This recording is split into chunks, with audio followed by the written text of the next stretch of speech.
नमस्कार दोस्तों, आज मैं आपको राजा विक्रमादित्य के विषय में बताने जा रहा हूँ, जिन्होंने इस भारत को सोने की चिड़िया बनाया और उनके काल को ही स्वर्ण युग तथा स्वर्ण काल के नाम से जाना जाता है। दोस्तों, आज इस पॉडकास्ट के माध्यम से मैं आपको भारत के स्वर्ण युग के विषय में बताने जा रहा हूँ। उज्जैन के राजा गंधर्वसेन की 3 संतानें थीं। उन संतानों में सबसे छोटे राजा विक्रमादित्य थे। विक्रमादित्य जब राजा बने तो उससे पूर्व अशोक का राज था और अशोक ने बौद्ध धर्म अपना लिया था, जिस कारण हमारी सनातन परंपरा की चीजें, रामायण, महाभारत और वेद पुराण सारे लुप्त हो गए थे। विक्रमादित्य के राजा बनने के बाद इन्होंने पुनः सभी ग्रंथों की खोज कराई और उनका पुनर्स्थापन कराया। राजा विक्रमादित्य ही थे जिन्होंने भव्य मंदिरों का निर्माण कराया। इन्होंने भगवान विष्णु, भगवान शिव के अनंत मंदिरों का निर्माण कराया तथा पुनः महाभारत, रामायण, पुराण, वेद सबकी खोज कराई और उनको पुनः स्थापित किया। आज हमारे इतिहासकारों के द्वारा हमारे राजा जिन्होंने हमारी संस्कृति को बचाया, हमारे हिंदू और हमारी सनातन परंपरा को बचाया, उनके विषय में नहीं लिखते हैं। इसीलिए हम लोग नहीं जान पाए कि हमारे पूर्वजों द्वारा क्या क्या त्याग किया गया है।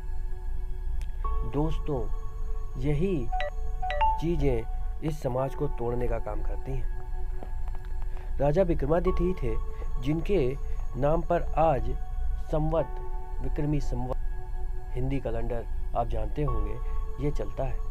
इन्होंने ही तिथि, घड़ी, नक्षत्र आदि की गणना कराकर हम लोगों के लिए छोड़ी और हमारी सनातन परंपरा को बचा के रखा।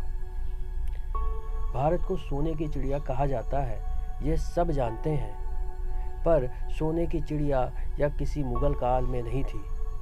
यह सोने की चिड़िया राजा विक्रमादित्य के काल में थी। राजा विक्रमादित्य ने सनातन परंपरा का ध्यान रखते हुए उसके अनुसार ही राज किया। भगवान राम के बाद सबसे उच्च कोटि का राज राजा विक्रमादित्य द्वारा ही किया गया, क्योंकि कहा जाता है कि सब कार्य नीति अनुसार होते थे।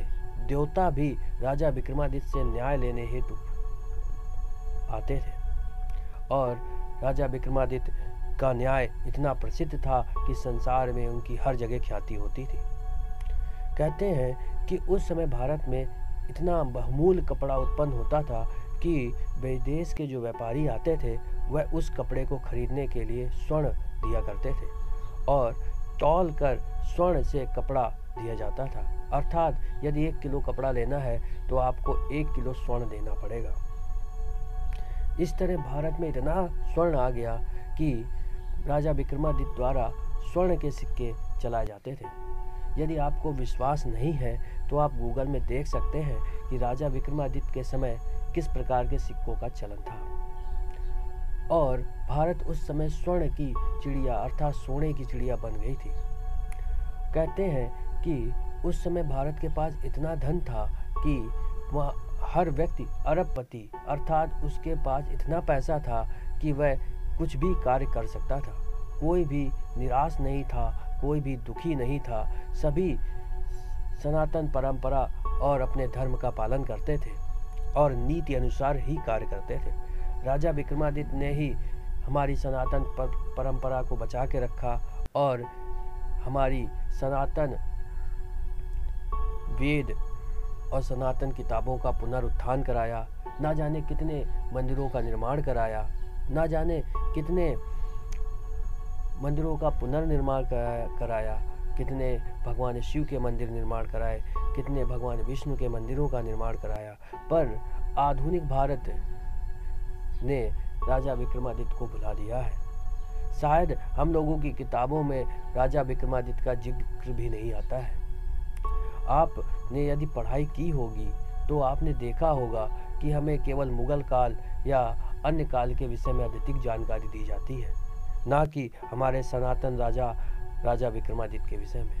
पर कहते हैं कि जो सूर्य होता है वह स्वयं चमकता रहता है, और लेकिन राजा विक्रमादित्य के द्वारा कुछ ऐसे कार्य किए गए जो सूर्य की भांति चमकते रहते हैं। अर्थात हिंदी कैलेंडर को ही ले लीजिए, वह जब भी हम लोग यूज़ करेंगे या इस्तेमाल करेंगे तब राजा विक्रमादित्य का स्मरण आएगा, क्योंकि उसका नाम ही राजा विक्रमादित्य पर आधारित है। दोस्तों, इसीलिए हम लोग आज पीछे हैं, क्योंकि हम लोग अपनी संस्कृति, अपने धर्म, अपने सनातन परंपरा को भूलकर निज स्वार्थ के लिए हर व्यक्ति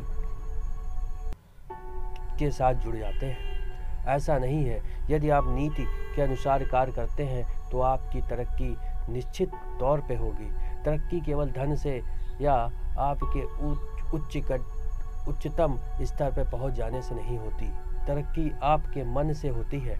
अर्थात यदि आपको लोग प्रेम करते हैं तो इससे अधिक तरक्की आपने जीवन में कहीं प्राप्त नहीं की होगी। राजा विक्रमादित्य भी